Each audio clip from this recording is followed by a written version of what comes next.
Bethany Manctalo here. Welcome to our Millwall fan show with some new voices, but the same focus. Just everything Millwall. Enjoy!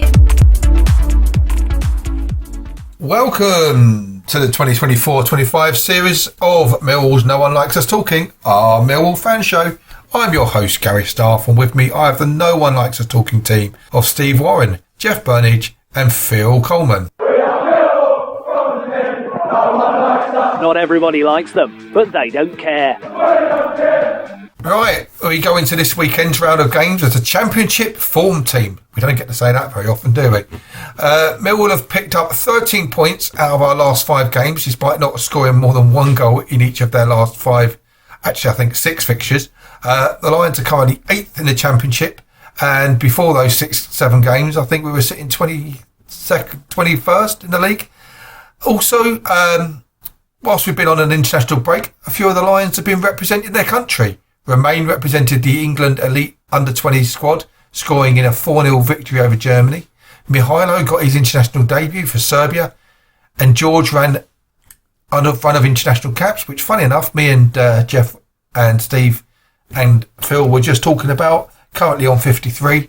There must be some kind of record in there somewhere. Welcome, everybody. Hi, Steve. Hi. Hi, Jeff. Good evening, everyone. Good evening. And hi, Phil. Hi, everyone. Hope everyone's all doing well. Yeah, all good. Right, Steve, I'll start with yourself. Romain scoring for the England under-20s elite squad. He just keeps getting better and better. What do you think, mate? Yeah, I think he's really blossomed this season. I think he had a sort of an average start. I don't think his first game this season was great. And then he just seems to have gone from strength to strength to strength. If you look at him now, he's sort of attracting 2 or 3 players around him when he's moving forward. And that's just creating gaps elsewhere. And I think more that goes on, I think we'll find goals scored, not just by him, but by the freedom that he's creating around him because he's having 2 men markers. I think he's scored some lovely goals. I think he just seems to have found his place. And we all love a bit of a step over and all of that. But there was some great stuff stuck out on I think it was on Facebook or X, where it just showed him sort of shielding the ball, and just took it round 2 of them and into space. I mean, he's something special, and he's attracting a lot of attention as well. He sure is. And if I saw right, I think he's only 1 plate or 1 foul below matey boy from Leeds at the moment, with the most fouls committed against him as well. Yeah, and I think what he's also added to his game, just talking about tackles, is he's actually tackling back better this season. I think he's found that, and maybe that's nil sort of in the way we play, but I think he's really added that to his game. So he's got more of an all-round game, and I think he's just turning into a really fine player. Indeed he is. Jeff, Mihailo finally got his Serbia debut. Do you see him appearing more for the Lions in the build-up to the Christmas period? Can I just say about Romain before we go on to Mihailo? Sure. If anyone hasn't seen the goal he got for England in the week, lovely goal. That is well worth watching. What a great goal! Mihailo, that's great news. Came on for the last 10 minutes. Played up front with Mitrovic, which must have been a bit of an experience. I would say in the front positions, we are now in a situation where promoted teams usually have 4 strikers. And this is the first time we've got 4 players competing for the positions of striker for a long time. So be interesting to see what competition produces. But very, very pleased for Mihailo, and looking forward to seeing how he gets on in our team over the coming months. Indeed. Phil, as just mentioned, the Lions are on a great run. Do you think we'll be able to continue that? Don't tell us your score prediction for Sunderland just yet, but do you think we'll be able to keep it going? I think we will, but there's going to be some ups and downs along the way. As Jeff has just done, and Steve, I've mentioned Romain, expectation is a killer. And for me, we need to let the kid grow and develop really slowly. And if that means Neil has to drop him out and give him a couple of games rest, because we can't burn him out. This league is brutal. It's physical on the boy. It's going to be even more mental on the boy. And there are good signs because, as Steve mentioned, they're doubling up on him because they see him as a threat. He is tracking back. He's getting himself back in front of our defence. So he is growing, but let him develop slowly because if he plays 40 games, he's going to have ups and downs along the way. Great point, Phil. Great point. I also agree with you, Jeff. I think Bradshaw, Coburn, Imaku, Langstaff, Mihailovic, Romain, we've got enough players there to see us through the season. Touch wood, they don't get injured. But Neil's got a problem because he's got to find the balance and he's got to put those on that are going to make an impact in and around the culture and the style of play that we've got. At the moment, Langstaff is probably about 2 inches shorter than he started the season. I like Coburn when he comes on. He's an aerial threat. He's a real physical handful. And obviously the others have not had too much of a shout at the moment. But to go back to your point, Gary, we're on a good run. But all the games have been close. And it's not like Millwall fans to be sitting there gnawing your knuckles. The league is brutal. It's a really tough league, and I've said time and time again that everybody's able to beat everybody. And at the end of the season, the best clubs are at the top, the worst ones are at the bottom, and I think we're going to be in between. Not sure where, but we have got to work hard. The players are running miles for each other. They're closing down. We keep things tight. The biggest issue, which is the toughest thing in football, is to score goals. And we've taken one out of our 2 or 3 good chances in the last few games, and that's seen us pick up the points. But it's a tough thing to do, create and score goals. I think Neil has also got another problem. He's got to keep these players fresh and fit, because if you're Honeyman running 10 miles a game, he's got to do that twice a week. That's a tough ask. You wouldn't ask an elite athlete to do that unless you're a marathon runner. So that style of play will be one to watch. Phil, you actually just said something there that a lot of people do not realise in football. If you put a pedometer on a football player, they are running, I think it's between 8 and 12 miles every game. Yeah, I'd have Honeyman over that. Yeah. Yeah, and the whole team have now probably, I don't like it, but they've bought into not having much possession, and it's a style of play, and it's the way we're going to go. So I see more close games, and I see we might win some. We damn well lose some, because if we don't take our 2 or 3 clear-cut chances, as we've had against Leeds and Burnley, and the opposition do, we're going to lose 1-0. We are defending really well, but we've got a way of playing. There's a base to work from. And as I say, if we take those chances, we should be right. I'd also mention that I see some of the players are now looking more settled and more comfortable in this league. I look at Lucas Jensen. He seems to have adjusted to the Championship. We've got some real quality in Tanganga, Leonard. I mentioned Honeyman. I like Watmore. I think he's patient and he's running on that in those side channels. So we've got, but also the one that I don't ever want to get injured or out is George Saville, because his unseen work is staggering. He's for me, he's the glue that holds the team together. He's screening out the opposition strikers. He's telling everybody where to go.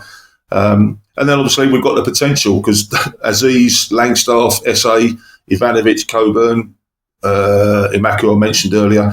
These guys have got potential, but for me, the one that really does stand out is George Saville in the centre of the park. But I think we could win a few and lose a few with the way we're playing, but at least we've got a solid base and a structure to work from now, where the players have all bought into it. And the last thing I'll say is those wins and those points in the last few games have given the players confidence, and that's a big thing in football. Interesting though, Phil, you didn't mention one player there, Denori. Yeah. He's probably one of the most sought after players in the team at the moment, and he's not even coming to your thinking in that quick thought there. Yeah, because he just goes, he's like a Livermore to me, Denori. Yeah. Just does his job. You don't see him, like you were saying about Saville, and when you take him out of the team, you suddenly think, well, what's missing? Yeah, it's almost a ditto. You've got Saville and Denori, and if those two are playing side by side, there's not much comes through those channels between the back four and the strikers. Yeah. And they're shoring it up. They're stopping balls into strikers. They're stopping people, but they're bossing people around, and they're telling these guys where to go. And I've got no doubt at all that Romain is benefiting from those two behind him pulling, and Leonard. What an experienced three. It's the two centre midfield players and Leonard bossing SA, telling him what to do. And if the kid responds, he's got great guidance around him. Indeed. Good experience. Indeed. We will take a break there and hear from our sponsors at GM Motors. Hello. Hi, this is Jess Tuffield from G&M Motors. Operating from a modern and purpose-built facility in Milton Road, Gravesend, G&M Motors offers a complete range of new Honda cars and services. As well as new Hondas, we have an extensive range of used cars, including ex-Motability cars from a variety of manufacturers. Specialising in new Honda cars, G&M Motors has been retailing quality new and used vehicles to the people of Kent and South East London for over 4 decades. We have been a Honda dealership since 1972 and are the country's longest serving supplier of this renowned mark. Conveniently sited just 2 miles from the A2, 10 miles from the M25 and Dartford Crossing, visitors to our showroom are assured a warm welcome from our experienced and friendly staff. Our facilities include an on-site workshop capable of providing full vehicle servicing and repairs, as well as an extensive parts department offering genuine Honda parts and accessories. The expertise of our skilled mechanics is not limited to just Hondas, but extends to most makes and models of motor vehicles. Whatever your motoring needs, visit us at G&M Motors today. The newly extended hours of our G&M headquarters means that you can contact us from 8 a.m. till 6 p.m. on weekdays and 9 a.m. till 6 p.m. on Saturdays. To contact us, call us today on 01474 365 026. Thank you, Jess. Debbie Julian's here. Don't forget to call Jess on 01474 813562. G&M Motors have been dear friends with the Julians family for over 4 decades now. From my dad Lenny to me, Debbie, Lions together. I'm your host, Gary Staff, and with me I have the No One Likes Us Talking team of Steve Warren, Jeff Burnige and Phil Coleman. Many thanks to our sponsor, G&M Motors. Why not check out the Hondas and see what else they offer at their Gravesend site. Right, our first guest was a Northern Ireland international with 18 caps. The Celtic faithful remember him as part of the team which won the League and Cup double in the club's centenary season. He is a Belfast boy who was brought up on Irish football, Gaelic football and hurling. He joined us on a free transfer, signing from Oxford on the 11th of August 1995, and he went on to make 40 appearances for us, with the majority coming in the following season where he's chipped in with 8 goals. He then left us on a free to join Blackpool in July 1997. He also played for Sunderland, so once again the timing is spot on because we are playing Oxford and Sunderland in the next couple of weeks. Also hello to Anton Rogan. Good evening, Anton. This is Jeff Burnige. Hello, Jeff. Lovely to hear Are you from okay, you. mate? I'm okay. Hope you are. Looking forward to the conversation. Hi Anton, it's Phil Coleman here. Hope you're good. Hello, Phil. Nice to speak to you. I'm fine, thank you. Nice one. Hi, Anton. It's Steve here. Hi, Steve. Okay, and as mentioned, Anton is joining us because we have got upcoming opponents Sunderland next and Oxford in the next week as well. Before I hand you over to the panel, Anton, you, like a number of other players from the island, played the Gaelic rules of football and hurling. Can you tell us about your experience and how you came to play FIFA rules football and eventually arrive in Scotland playing for Glasgow Celtic, mate? It was a sort of a long story. Nothing major, really. I played a lot of Gaelic football and hurling in primary and secondary school. And football, well, soccer we used to call it, was basically the schools that we played the Gaelic football and hurling. Soccer was sort of the third game, but lucky enough, I played the 3 of them and enjoyed the 3 of them thoroughly, you know. 3 great games. Hi, Anton. Steve here. Yeah. Hello, Steve. Hi. Dennis Smith was your manager at Oxford. He was known for being quite a centre-back at Stoke with over 400 appearances for them, and tales of him exist of him being quite a character as a manager. Do you have any tales to share with us about Dennis? You know, I've won, Steve. It's fantastic. My first week at Sunderland, Dennis signed me from Celtic. My first week at Sunderland, we trained, and always on a Friday, you train at Roker Park. With a little 5-a-side, usual, on a Friday, and then you jump on the bus, and you know where Sunderland's situated in the northeast. Every journey basically is a long one. So if you go to London and Portsmouth or whatever, Southampton, you're looking at 8-9 hours on the coach. So we'd always have just a little 5-a-side on the pitch on a Friday morning. Cut a long story short, off I went, and there was no holds barred at all in these games, and the manager would get involved, Dennis. So off I went, had a little game. Next thing I go up for a corner, and I look at Dennis, and he's got a big slice above his eye, and this is no kidding. He probably needed 3 or 4 stitches in it. And I looked at him and I went, Gafford, could you not think you go and get something done with that? And he looked at me and he answered me in a couple of words, which I can't really say on the phone, but they were very choice. And he just he says, I'm not going off. I don't want stitches. I'm going to go out. And he went in the goal and the blood was steaming down his face and he wouldn't stop him. That's the sort of man he was, fantastic. Brilliant. Anton, it's Jeff here. Yes, Jeff. What I'm wondering particularly is you played only 2 years, but under a few different managers. What were your recollections of the managers you played up under at Millwall, and who did you rate the highest? Jeff, when I signed, obviously Mick signed me because I played with him at Celtic. He signed me from Oxford, and obviously when he went to Ireland, there was a bit of a upheaval, and then all of a sudden Jimmy came in, and I knew Jimmy from, obviously I played against Jimmy when I was at Celtic. Jimmy was at Rangers, so our paths had crossed a few times, myself and Jimmy. And Jimmy's a lovely lad, he's really, really nice man. I got on really well with him.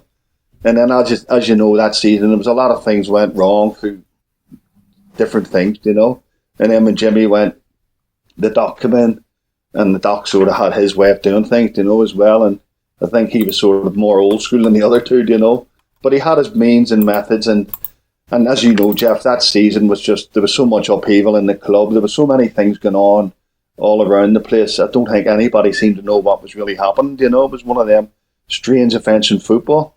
Yeah, it wasn't an ideal era, but I do hope that you have some good recollections of your time. How did you get on with the crowd?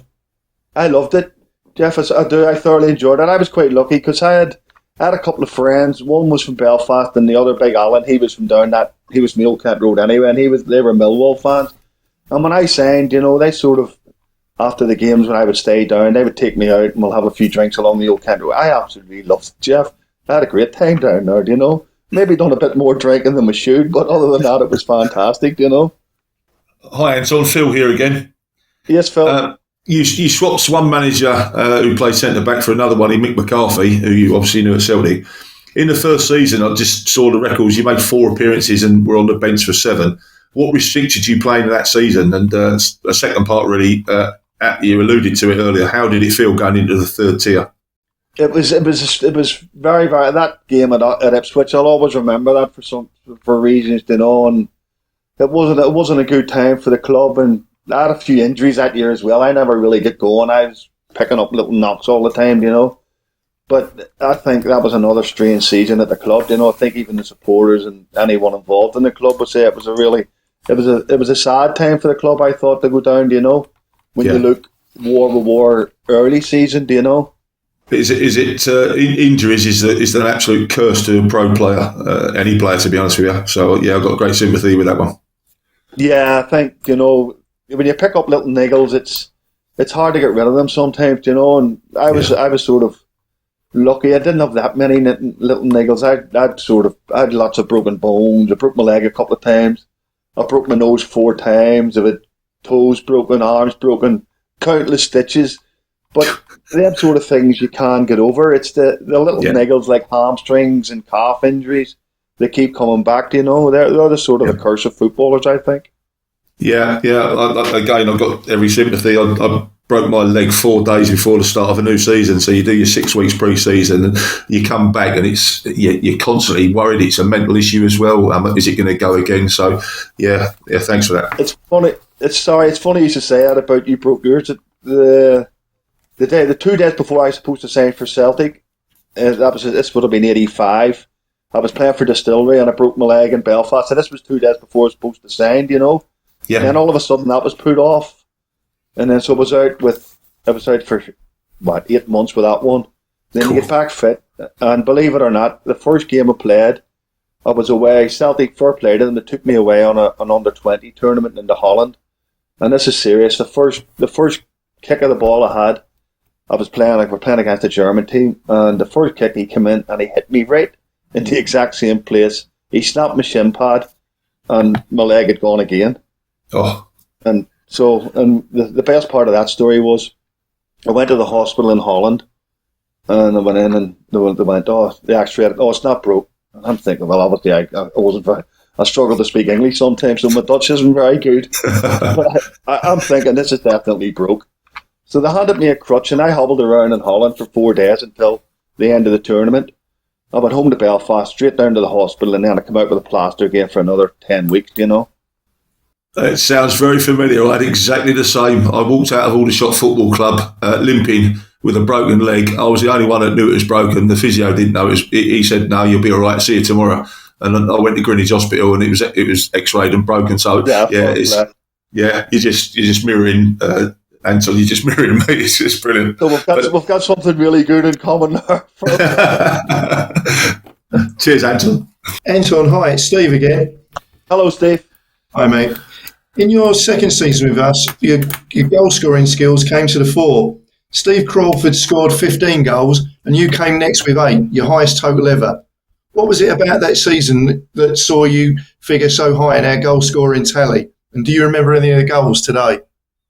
Steve, do you know that I found myself near enough fit, 100% fit. I felt I could move properly again, you know, and I was fit again. And some of the goals I remember there was a couple of headers, there was a couple of penalties, but the last sort of little podcast I done was for Dan. I don't know if he does his own little podcast. I done it about 3 or 4 years for him, and he sent me a couple of the goals, and I forgot about the goal against Bury, you know, and it's remembered very well down there, a little chip, you know. And I just seemed to find myself in the right position that year. It was great, you know. Thoroughly enjoyed it. Yeah, why not? If it's your time, it's your time. It is indeed, and as you say, you just mentioned Stevie, you know. Stevie he could have been a great lad. He could have been a great player, you know. But I think there was a lot going on around the club as well at that time, and there was a lot of, as we know again, back to this. It was a strange time for the football club, you know. Right. Yeah. Well, it wasn't a good time because it ended up with going into administration, didn't it? But so it wasn't a good time. But Anton, yeah, I remember that season when you got 8 goals. So I think were you playing left back that season in a back? I was. Yeah, I was left back. Yeah. What I wanted to ask you is when you joined, there were several. I think there were 3 different players that had all played for Oxford. I'm not sure if you played with all of them. One was Jimmy Carter, another was Paul Moody, and later Steve Wood. What was your recollection of your paths crossing with those boys? I actually played with 3 of them. Jimmy came along on loan, and most of the time Jimmy was there. Actually, I was injured. I ripped my hamstring, so I was out for nearly 10 months with my hamstring at Oxford as well. Another bad injury, you know. But Jimmy came on loan, and Jimmy seemed a nice enough lad, you know. Big Moods was fantastic at Oxford, you know. I remember I played with Moods one day. I was up somewhere up north. I can't really remember. It might have been Huddersfield or somewhere like that. And he scored a hat-trick. And I'll tell you something, lads, I have never seen a hat-trick like it. It was 3 of the best goals I've ever seen. But that was Big Moods, you know. He could do that. But I think he could do it when he fancied it, you know. He's one of these lads. And Steve he was unlucky when he came to Oxford as well, because he had a couple of injuries himself, you know, and he never really get going. And I fell for him a little bit because he kept getting every time he got himself sort of fit. Within a week later, he was injured again. So he was very, very unlucky. But the 3 lads, I got on really well with the 3 of them. They're really nice lads. Well, they all went on to play major parts in Millwall's history. Jimmy and Woody both played in the team that got us promoted to the First Division in '88. And Paul Moody, well, a lot of Millwall fans recall Paul because it was a great signing from Oxford. We had Richie Sadlier. Did you come across Richie Sadlier? Big Rich was there, that's right. He was a young lad when I was there, Big Rich, yeah. And we signed Paul Moody to make sure that we always had a target centre forward, you know, whatever. If either of them was injured, the other one was there ready to come in. And in the end, we sold Moods for a profit, and he was well into his 30s. We've had him on this podcast, and what a lovely man. I love Moods. He's such a lovely, as you mentioned, he's a lovely lad. But just mentioning them goals he scored and that hat trick he scored, as I say, I've seen a lot of good centre forwards. I've played with a lot of good centre forwards, but I've never seen anything like that hat trick of goals. They were absolutely fantastic. It was a privilege to be on the pitch with him. When he scored that hat trick, it was great. We'll ask him about that when we next speak to him. Yeah, have a word with him and just tell him I said hello as well, would you? Always will do. Always will. Hi Anton again. It's Phil here. Sounds like there's a great group of players at the Den with you during your time. The players of the season, as voted for by the fans, were Ben Thatcher in your first season and Lucas Neal at the end of the second season. Yep. What do you think made those two shine for the fans, and how do you remember those two? I think both of them are two talented players. Do you know? Yeah. Two really good footballers. They were nice, level-headed lads. All right, sometimes on the pitch, scratched. He has moments on the pitch, you know. A couple of little mental moments, as we all know, you know. But as a footballer, he was so talented, you know. And Lucas was sort of similar, but Lucas was a lot quieter lad, you know. He just got on with things in a different sort of manner. But it was also very effective, do you know? Yeah, brilliant. Anton, when we were catching up earlier, you mentioned someone who's recently come into your local vicinity and become a bit, I think, your local landlady. Do you want to talk to me about that, mate? Yeah, that's our little local pub in Bladen in Oxfordshire. It's a village-owned pub, lads, you know, so the village, it was going to close down and the village bought it. They got all the money together and bought it. A lot of money, but they bought it. So the new landlord, he came in about 3 or 4 months ago and I then had a chat with her and I've actually found out she's Millwall daft, you know, she's from Deptford. Her and her husband, they're running a pub and she used to go to all the Millwall games and her sister Natalie, she still goes to all the games, you know, and I just thought I'd give him a little mention today. Because Nicky's such a lovely girl, you know. What's the name of that pub? We'll all go down there. It's the White House in Bladen, Oxfordshire. Come and have a look, lads. It's a great little pub.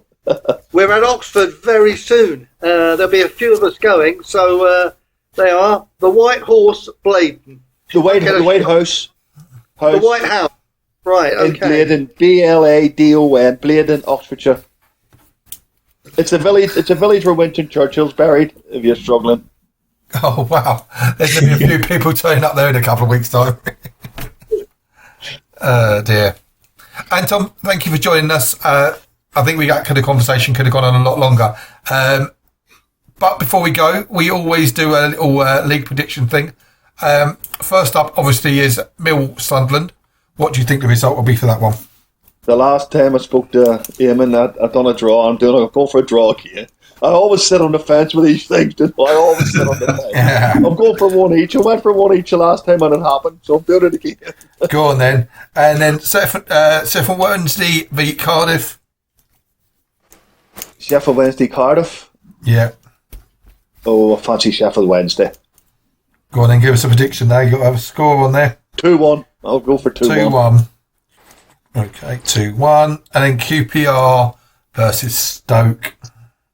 Oh, that could be another draw. One each.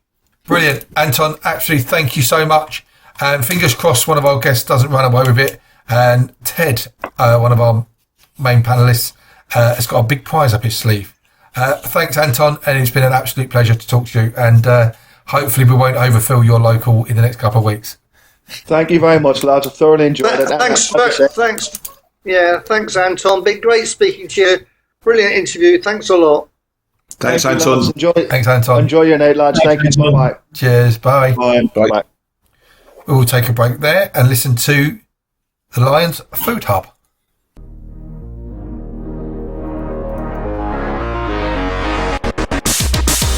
Hi, Harvey Brown here. I am proud of the Lions Food Hub, which is jointly owned by Kelly and Ellen Webster, and they have been supporting families within our community for over 2 years on Millwall match days. If you would like to donate to them, they have a match day donation hub at the SE16 bar at Coldblow Lane, end of the ground, where they accept any food or money and toiletry donations. If you can help, any donations will be received with thanks.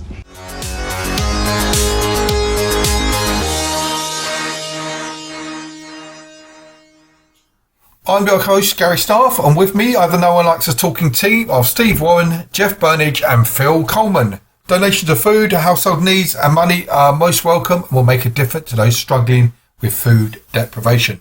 Now let's hear from Ellis Barr. Please keep us updated, Ellis. Hello, Ellis here, and I'm glad to be back talking about Millwall. I know many have watched my videos. Thanks for your support along the way. It is now time to hear what all the Millwall teams are up to. Come on, Millwall! Firstly, Paul Loading for the Romans, and then followed by Andy Dolan with the Pride. Hi, it's Paul Loading at the Millwall Romans with a quick update for the week. 2 weeks ago, the Romans team played in the GFSN quarter-final, which is always held at a neutral venue. This year, Leeds hosted the 4 quarter-final games. We got drawn against Charlton in the GFSN quarter-final. So we went up there 2 weekends ago on Saturday with a bit of a sparse team, not from our regular team. And the game started off with a bit of a disaster with us conceding 2 goals within the first 6 to 7 minutes. We managed to nick one back after about 15, 20 minutes of play, only to concede a 3rd goal just towards the end of the first half. Really, really not the best start for us. And then going out into the second half, our job really was to keep up our character, win our individual battles and adapt to the pitch conditions. The pitch was quite small, and I think when we were trying to play it around, it was quite cluttered in the midfield. But we did adapt quite well and managed to get a goal within the first 3 minutes of the second half to bring it back to 3-3. Both teams were attacking and trying to nick that final goal, but some great work from A.J. Davis up front. About 10-15 minutes before the end, he chased the goalkeeper down after a back pass from the defender. The goalkeeper has hit it against him, and it's rebounded back into the opposition goal. And it was just a case then of holding out for the last 10 minutes. But a great character performance from the guys, and we ended up winning the game 4-3. As always in the GFSN, I think it's been over a year now since we've had a home draw. And again, we have been drawn away to Mersey up in Liverpool, which is due to be played in February of next year in the GFSN semi-final. Prediction-wise from me, I'm going to say Millwall Sunderland is going to be 1-0. I'm going to say Sheffield Wednesday is going to be 2-0 against Cardiff. And I'm going to say QPR is also going to be 2-0 against Stoke. So we went 2-0 up early and then conceded 2 stupid goals, both from corners, which was very frustrating, and had a kind of challenging 65-70 minutes where we were on top, but we just really struggled to break them down. So we had a really high amount of possession, but they defended well, or they battled well. And we finally managed to crack them with about 10 minutes left, got a penalty. It was a clear penalty. Went 3-2 up, and then they kind of opened up and attacked us, and we picked them off on the break. So satisfying, but we made it hard work for ourselves that afternoon when we didn't have to. And then let's hear from the boys who went out for the LGBT World Championships. So 6 Roman players went with Stonewall Football Club to the 25th IGLFA Championships. It's the International Gay and Lesbian Football Association World Championships. It's a tournament which had 50 11-side and 7-side men and female teams. And it was the first one actually to be supported by a national football association. So the Argentinian FA were sponsoring it. And there were multiple teams from all the way from Australia to North America to obviously to England, and it was a week-long tournament in Buenos Aires. 6 of the Romans went along, which was great, and we were actually able to win the male Division 1 tournament against the Americans. It was a pretty tough tournament, close matches throughout the whole tournament, especially against the Argentines. That was a particularly feisty one, but managed to win 2-1 in the final with Millwall players Jay and Fernando scoring lots of goals for us. So really representing Millwall Romans proud. Jay actually finished top goal scorer as well for the whole tournament. So yeah, it was really great, great tournament, great time, and we ended up being champions. Excellent, well done, boys, and proud to represent the country in that tournament. Next up, we've got Miles for the Lionesses. Ed Sheeran on Maritime Radio, that shivers. The Millwall Lionesses were beaten by WSL Academy opponents at the Den yesterday. Miles Thornton was there to report on the action. The Millwall Lionesses were narrowly beaten by Spurs under-21s at the Den on Sunday. Ted Jones made 2 changes to the side, who defeated Barkin 6-0 the previous week. Alice Wood and Esme Johnson came into the starting 11, with Chloe Francis and Maisie Joyce dropping to the bench. It was a fairly even start to the game, both sides with chances, neither side testing either goalkeeper. Millwall had some defended still on 13 minutes. Shay Bennett and Alice Wood combined to deny Spurs an opener. Spurs' pressure continued though, and eventually they scored. Millwall's goalkeeper Anis Clara Wright made a very good initial save. Another shot hit off the crossbar before the third shot went into the back of the net. A very unlucky goal for Millwall to concede. Things got worse for the Lionesses, however, as from a corner Spurs scored a second. The delivery was volleyed in beyond right and goal. Millwall fought to get one back before the end of the first half, and Esme Johnson scored her second goal since joining the Lionesses, and it was a wonder strike. She unleashed a brilliant shot that swooped into the top corner. The half-time break, Ted Jones made 2 changes. Emil Hussein and Jordan Butler were replaced by Sophie Chapman and Elise Jennings. The only notable chance of the second half came on the 80th minute. The goal scorer, Esme Johnson, won the ball high up the pitch, and her shot was saved well by Spurs' goalkeeper. With 5 minutes remaining, Millwall Academy graduate Flory Winfield replaced Grace Seeley, who had an unbelievable game and was like a Duracell bunny out there. It wasn't to be for Millwall, and they couldn't find an equaliser despite a great amount of pressure towards the end of the game. The Lionesses next face Talkin women away from home at Meadowbank next Sunday. That's a 3:30 kick-off. Thank you very much, Miles. We look forward to hearing all the action from that game next week. Thanks, Miles. Next, we have the MCT roundup. Some of these results you may have just heard. Millwall Pride beat Soho Tigers 5-2 on Sunday afternoon. Goals from Ollie Newman, Matthias Purnell, Alex Aluja-Jones, and a brace from Izo Silanes secured the victory. As you just heard also, Millwall Lionesses lost 2-1 against Tottenham Hotspur WSL Academy at the Den in the Capital Women's Cup. Esme Johnson scored the Lionesses' goal in SE16. The Millwall under-18s won 3-1 against London City Lionesses, whilst Millwall Lionesses under-16s beat Ebbsfleet 2-0.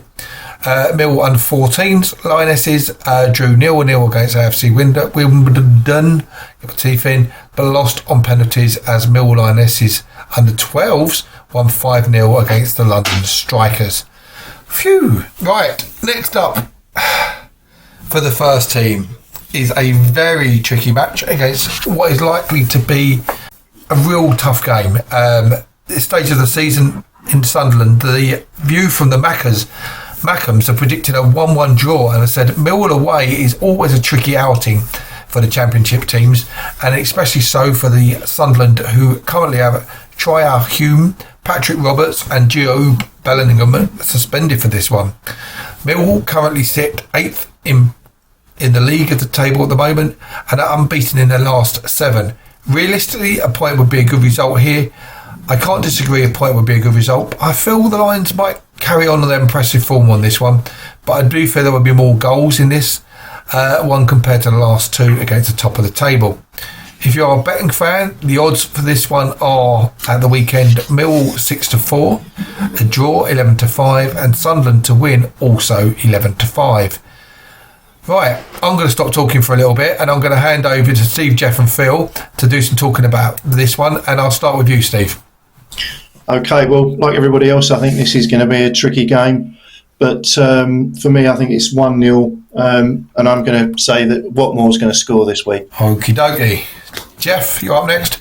Both Duncan Watmore and George Honeyman started their careers at Sunderland. I imagine they might both be in the starting lineup. I'll go 2-1 Millwall. Go on then, Jeff. 2-1. Okay, over to you, Phil, on that one. Well, at the start of the season, Sunderland were actually my tip to win promotion. Massive support. They'll be able to go and get players in the window if they're near the top. The 3,000 fans travelling down will make it a fantastic atmosphere. I think there's a lot of respect between the two fans.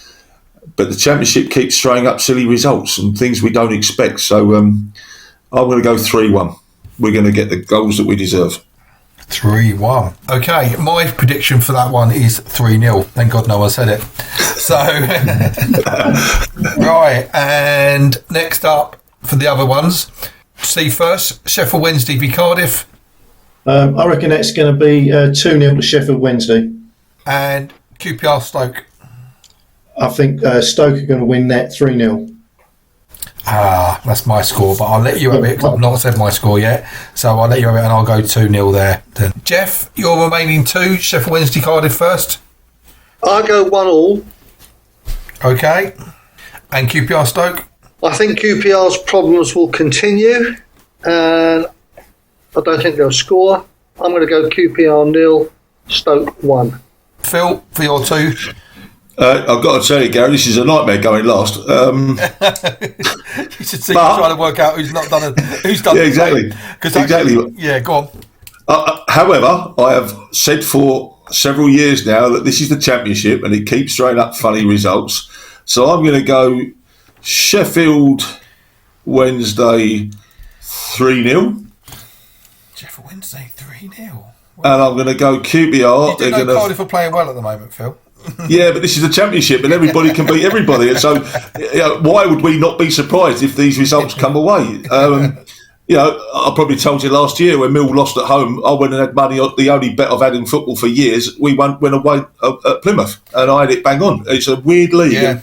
So, and QPR, I'm going to have them winning 2-1. 2-1. Jeff, I just noticed as well, on your 1-1-4 Sheffield Wednesday Cardiff, Ted's already beat you to that one.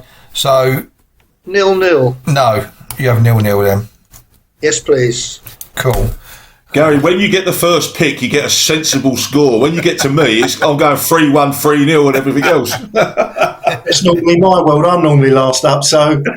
Cheers, Steve. Right, when Phil was talking about strange results, I thought he was going to come up with a 5-0 for somebody there, but he restrained himself, didn't he? Yeah. Dear, right. It's normally all that's left, Jeff. We also have predictions from Nick With of the Facebook Millwall Sicily site.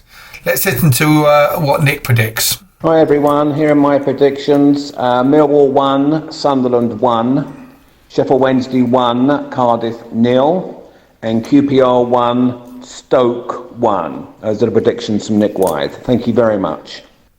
Thanks for that, Nick, and also thanks to Dave Hart, who collects the results.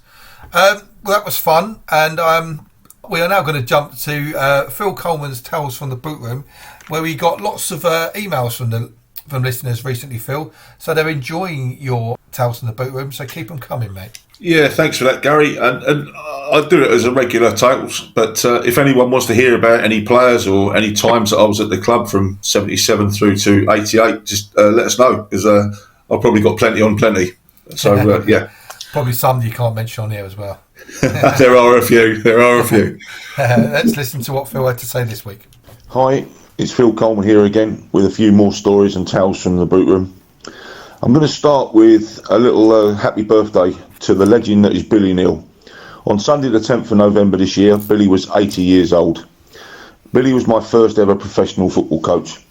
Myself, Dave Memmott and several other young players used to train with Billy at Crofton Park Leisure Centre, age 14.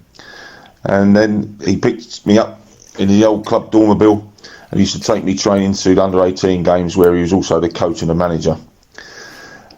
Billy had every job at the club. He was a player, coach, under-18s manager. He probably was the reserve manager. He looked after the away travel. He looked after the lottery, to name a few of the jobs that he had. Billy was one lovely man, loved by everybody, and I'm wishing him a belated happy 80th birthday on this podcast. On Saturday, the 9th of November, my FA Youth Cup winning team had a reunion, and a lot of us are now in our 60s, but we got back together on that Saturday. Myself, Dave Martin, Paul Roberts, Paul Robinson, Tony Kinsella, Kevin O'Callaghan, Andy Massey, and Jeff Burnige joined us up in London, where we had a few beers and some food. Great stories, great memories. We all spoke about what we've done since leaving football. And we also had a toast to the two guys that we lost in Dave Memmott and Dean Horrocks. Never forget those two top lads. If the figures are correct from that youth team, we actually played a combined total of 3,055 professional football matches between us. And we also played 1,046 games for Millwall. And between us, we scored 74 goals. And also 5 of that squad of youth team players played for the club on 2 occasions. So great memories of that reunion on Saturday. On Monday the 11th of November, I remember John Lyons. John sadly took his life on that day in 1982. Lyons, he was loved by so many.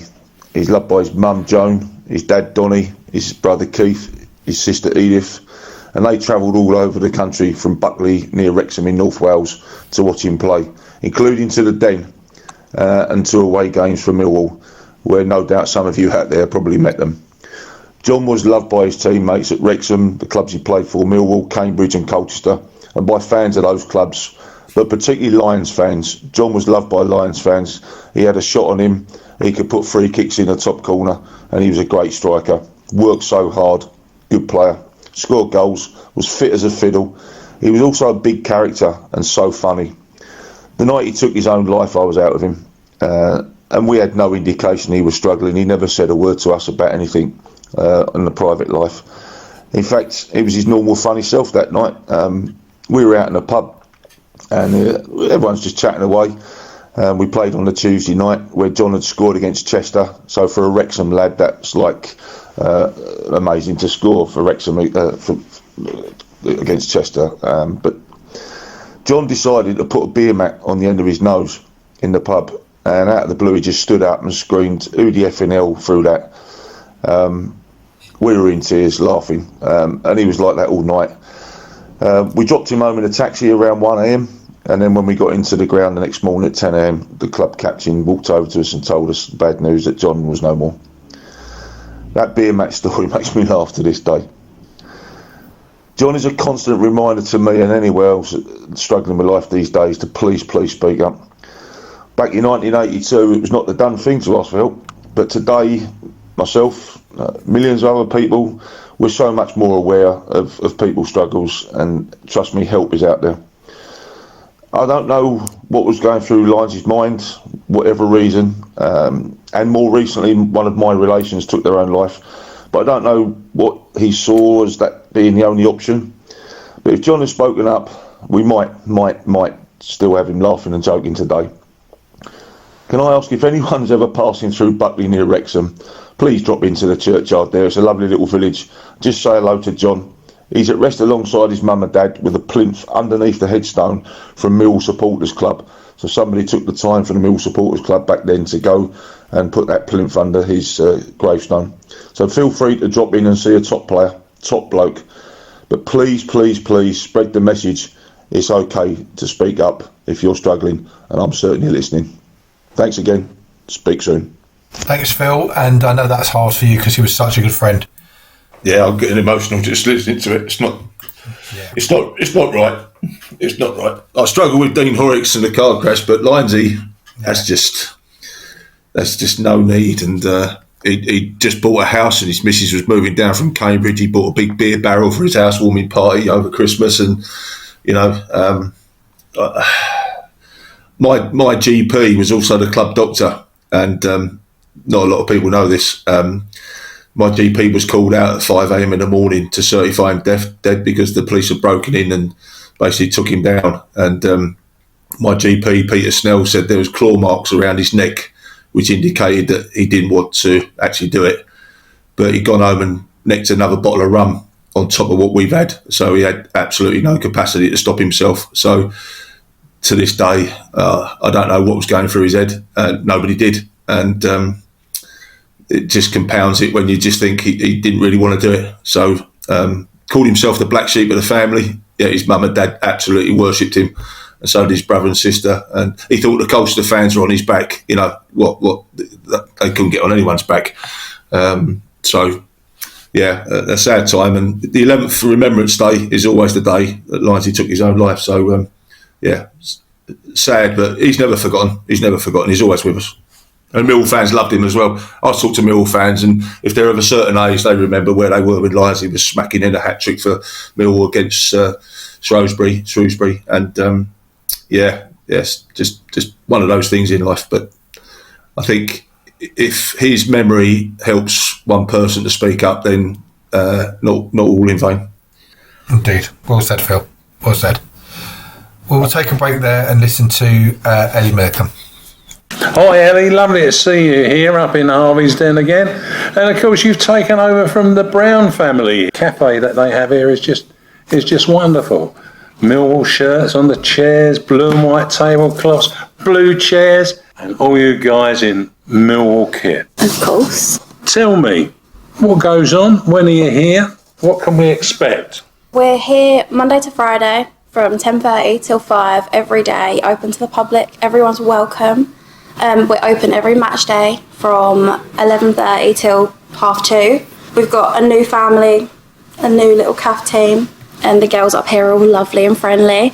So who are the girls that are up here? We've got myself, Ellie, of course, and then we've got Nicole, who works during the week. We've got Michelle, who also works during the week. She's lovely. And Lena, who works on a match day. And my mum, Ellen, who's very well known. Very well known. She also helps out in here from time to time. So we've got a lovely little family team. To look after the community. Exactly. Wonderful stuff. So what's on offer at the cafe these days? We've got everything from chicken burgers to paninis to full breakfasts, tea, coffee, hot chocolate, soft drinks, snacks, everything you could need. So it's all here, all available, a great team to serve it up to you. Well, what else can I say but carry on in Harvey's style here at Harvey's Den Cafe, and all the best to you, Ellie, and your team, and I look forward to coming up and enjoying some of the fare in not the far distant future. Well, in fact, I've already done that. The coffee is just superb. Thanks, Ellie. Thanks, Eamon. Thanks, guys. I'm your host, Gary Staff, and with me I have the No One Likes a Talking team of Steve Warren, Jeff Burnige and Phil Coleman. On Monday to Friday and on match days, go and enjoy the great food on offer at the Harvey's Den Cafe. Our second guest is our monthly show regular, and it's that amazing man who runs the Millwall Community Trust. Welcome, Sean Daly. Good evening, everyone. Welcome, Sean. Hi, Sean. Hi, Sean. Hello. Firstly, before I hand you over to Steve, Jeff and Phil, who you just heard from, Sean, what a brilliant performance by our Millwall Lionesses that underpins Tottenham WSL first team. Our Lionesses and their management must be delighted. Yeah, good result. Unfortunately losing 2-1, but I thought they played very well. Big pitch, but they showed glimpses of what they can do. And now to taking that performance into the league to continue, I think.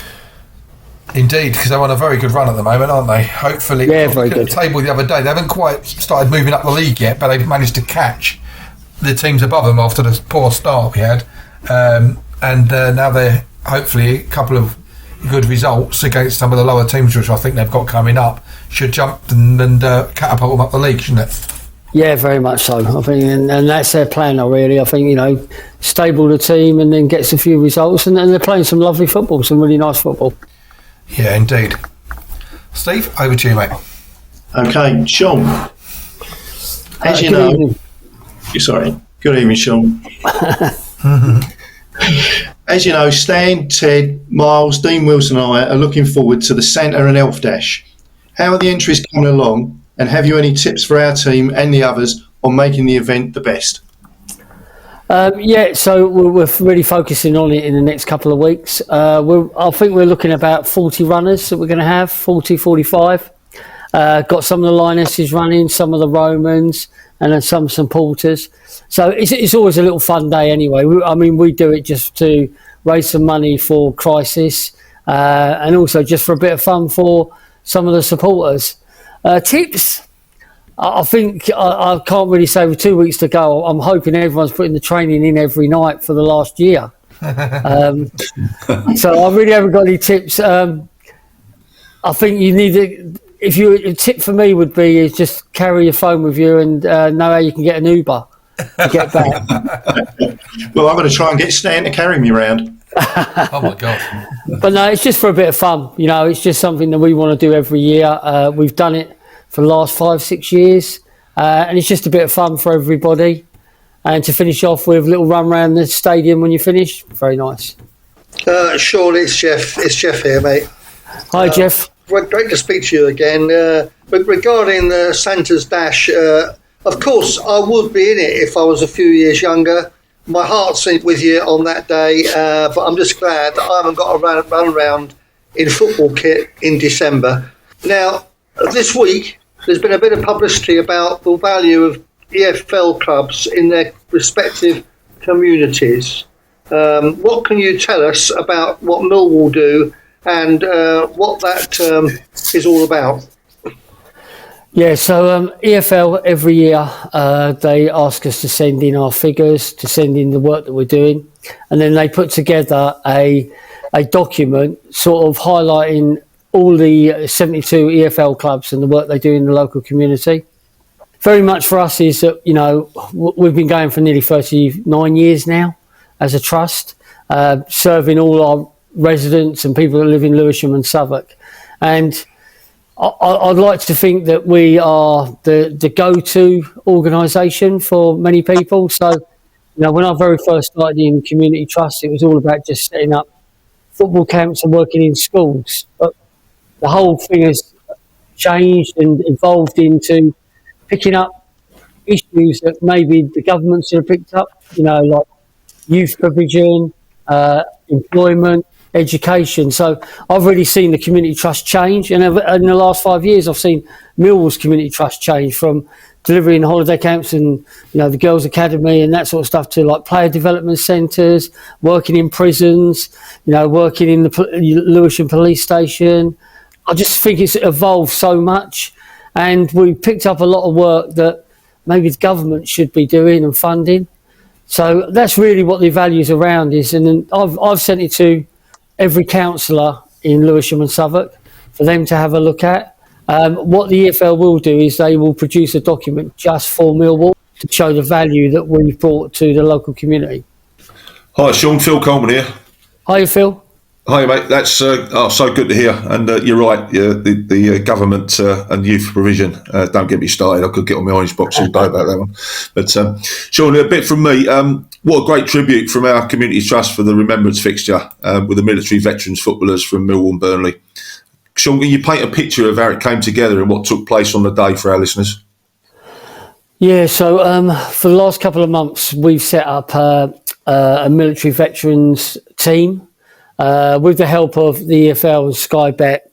It's something that's very passionate to one of my officers. And when some funding came up to go for, he came to see me and said, look, you know, I'd like to do something about the military. So I'm like all for it. So we've set up some nice networks with veterans groups, etc. And what we have down at the Lion Centre is every Saturday we have a coffee morning down there for veterans all around London. They can just pop in and then they can play football. So we wanted to make sure that we were involved in the Remembrance Day. So we set a game up against Burnley military veterans because they've got a big programme up there. So that was played in the Lion Centre before the game. And then the idea was that we would be involved in, all the veterans would be getting changed at the Lion Centre, and then we would be involved in the walk round the pitch, and then just highlighting the great work, you know, the respect the veterans need from it. What we have got coming up for Sunderland have got a military veterans programme as well. So they're bringing 20 veterans down to play again against us, and it's becoming a regular thing now. Of us having games against other clubs. And highlight of today really was that we had to showcase EFL, some of the things that we do.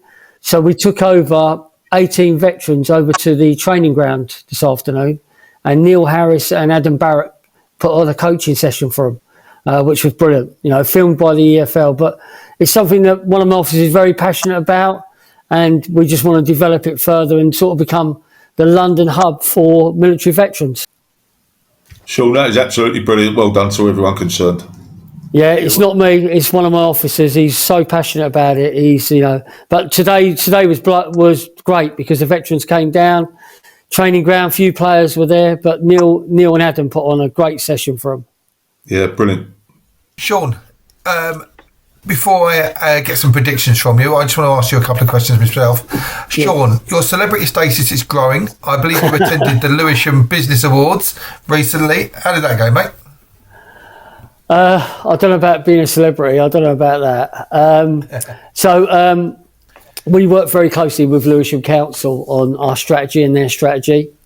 And last year we won the award for community contribution to the community. So this year we were nominated for Place of Visit, Millwall Football Club and Millwall Community Trust. So I was invited by Brenda, the Mayor of Lewisham, to come down. And it was a great evening. It was like celebrating all the businesses in Lewisham and the impact they have in the local community. And people just talked about their journeys, really, of, how set up a coffee shop or set up a brewery or work for a big organisation. And it was great. We went down there. We talked about us winning, last year and the impact and how we've developed in a year to different things. But no, it's great. It's been invited by Brenda down there.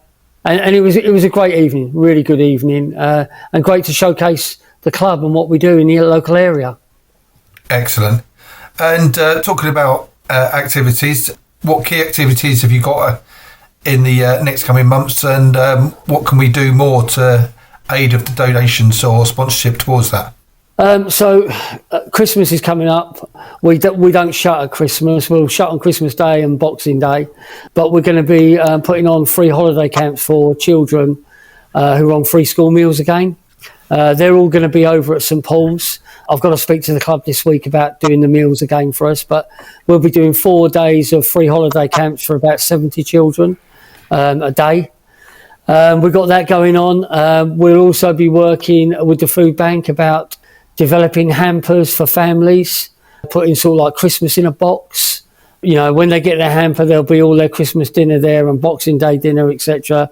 Meat, vegetables, etc. But then also Christmas tree and crackers. And so they'll literally get that on the 23rd or 24th of December.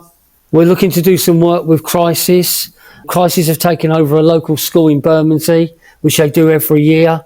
And for 10 days, they'll be taking homeless people off the streets and putting them into the school in like the sports hall and stuff like that, so they'll have somewhere to sleep and celebrate Christmas. We'll be giving out some tickets for some of those people to come to one of the games over Christmas. I've got some lads doing some coaching there, and we're going to do a push on Donate a Coat. We've done it for the last couple of years, asking the fans and anyone if they could donate a coat they don't need, and then we will give them to Crisis to give them to those participants that are going to be involved in their programme. So a lot going on. It's great. Like I always say to the lads, we've probably got the best job in the world. We help the local community. So fantastic, Sean. Fantastic. So on to those predictions. First up, Millwall v Sunderland. My heart would say I'd like us to win because I think we're on a good run. I think they're doing great, so I'm going to go for a 1-1 draw. Okie dokie. Next up is Sheffield Wednesday v Cardiff. I can't see that being a great game. 0-0. Fair enough. And QPR Stoke. I think QPR are in big trouble. But Stoke ain't even much better, but I think Stoke will beat them 1-0. Okay, lovely. Brilliant, Sean. Sean, I've got one quick question to ask you. My son plays for Reading Community Trust. Yep. Do Millwall get games going with other teams like Reading do? Yeah, so he's under 7s, by the way. No, under 8. Sorry, under 8. Oh, under 8s. Right, yeah. So we have a development centre as well. So is he a development centre? Yes, he is. So we have a Millwall player development centre. Yeah. So last week we played against the academy. So they're under 7s, and we play against some local clubs as well. We've played against Crystal Palace, Charlton. We've played against them as well. So we do have a program of games, so that we do that. Excellent. Well, hopefully Reading and Millwall can maybe have a conversation one day. And if you've got a number, I can put it to one of my officers' team and we can set up a game. Not a problem. I will definitely do that, Sean. I'll get in touch with you and let you know. I'll try and do that because I know the lady over there as well. Sean, fantastic. Thank you very, very much. Pleasure. All your work is brilliant, and hopefully we get you on before Christmas. Excellent, guys. Thank you very much for all your support. Cheers. Thank you, Sean. Brilliant, as usual. Thanks, Sean. Thanks, guys. And we'll take a break there and listen to Bethany explain about the Millwall Community Trust for us even more.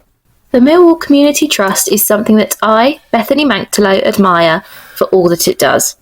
The Trust was established in 1985 to provide sporting, educational, social and healthy lifestyle opportunities to the local community in Southwark, Lewisham, North Kent and the wider community. Its work is targeted at people of all ages, irrespective of race, gender or sexual orientation, and runs programmes aimed at tackling social exclusion, racism, knife crime, lack of employment opportunities for young people, mental health and disability. The Trust aims to be a progressive and campaigning charity that makes a difference to ordinary people's lives. Its work is undeniably essential to the local community. Donating to the Millwall Community Trust is easy. Visit their website and click on the Get Involved section. There are also sponsorship opportunities. To support this work, email commercial@millwallcommunity.org.uk. I'll say that again. That's commercial@millwallcommunity.org.uk. If you can, please help them to continue their vital work. I'm your host, Gary Staff, and with me I have the No One Likes a Talking team of Steve Warren, Jeff Burnige and Phil Coleman. If you can donate, you will help our Millwall Community Trust to deliver all programmes across all age groups to people within our community. We are all looking forward to our next game, but in the meantime, here are a few matters of interest for Millwall fans and those interested in football. The club's annual Christmas Tree of Remembrance service will be taking place at the Dens Memorial Garden on Wednesday the 18th of December. Supporters will be given the opportunity to write a message on a wooden heart to remember a loved one, which will be hung on the Lions Christmas tree. The service, led by Father Owen Beeman, MBE, will commence at 7 p.m. Gates will open at 6 p.m. and it's free for everyone to attend. Hot chocolates and mince pies will be available for all attendees, with Aries Bar open for those who wish to purchase further refreshments. The main car park at the Den will be open. Meanwhile, will be free and available on a first-come, first-served basis with limited availability. Book your free place on the club website in the events section. Next week's show will be presented by Bethany herself, and she will be joined on the show by Ted, Dave and George. Don't forget to tune in Friday next week. The Millwall Lionesses will be travelling down to Surrey this Sunday when they visit Dorking Wanderers at the Meadowbank Stadium. That's a 3:30 kickoff. If you're local, why not get yourself across to support the Lionesses, who are currently on a great run in the league. Don't forget, you'll be able to listen to the No One Likes Us Talking team bring reports from our games, home and away, for the Lions, Lionesses, Romans and Pride, and also updates on Millwall Community Matters too.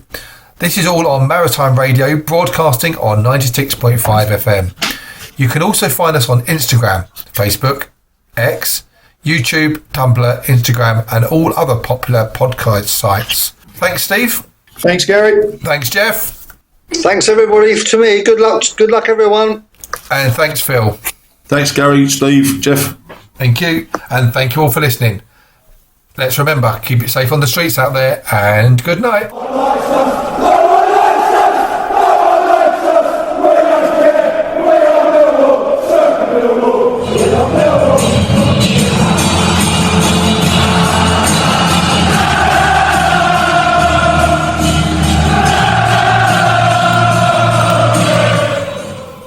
Our Millwall Fan Show is sponsored by G&M Motors of Gravesend, Honda dealers and much more. Thank you.